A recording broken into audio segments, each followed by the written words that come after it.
shar'an omukyala omukkiriza omusiraamu tateekwa kukola. Kizituwa naddala wano mu shariya mu mateeka amasiraamu omukyala ddala nga musiraamu tateekwa kukola okujjako mu mbeera ntono nnyo. Esooka ng'omukyala oyo yekka ye musawo gwe tulina ku kyalo ogwo.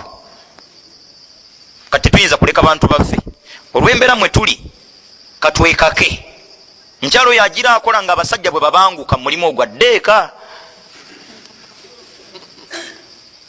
Sagala omubuuzi oba wanga akola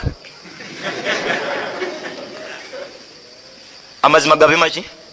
Omukyalo omukkiriza ddala tateekwa kukola. Niye kyennaku olwali nti omusajja bwajja afuna ku ssente ate omukyala ajjayo mugjeeka.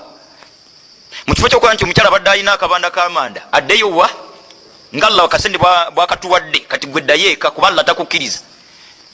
Bw'aba wadde kabanda k'amanda amutwala mu kikuubo. Wallahi Allah wekitiibwa byonna bye yagaana temuli kalungi.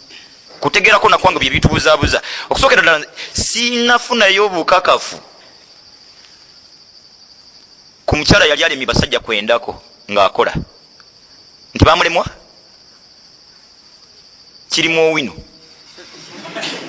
Gwe bw'okibuuza oba bw'ofuna kikubuuza mugambe nti kiri luddawa kirimu owino kiri mu butale. Ebimu saagala kubinjogeza ya Rabbi. Simumanyiiyo ajja kuba wuwo ye yabalema okwendako. Okusookera ddala ogenda ku mukyalo okukola kuba kwakukkaanya. Haji naawe leka ndi mukyalo eyasoma ABCD n'ebirala.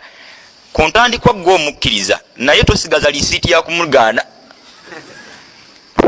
Ku bibiri nobonga nti obufumbo bulemye bwe kuba kukola mutuufu akkaanya obufumbo bukole butya bufe. Omu ku bakitanga abato yakkiriza mukyala we mpola mpola. Yasooka mu katale ka mmere n'agitunda eyalla n'amusaasira n'etetambula.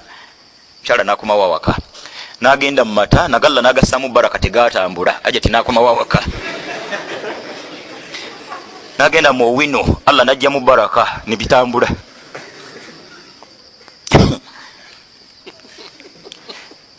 Twawangalira wakawo nabeerawo ko bino binjogera si binyumize nga muzeeyi atera okukomawo essaawa 12 ez'olweggulo.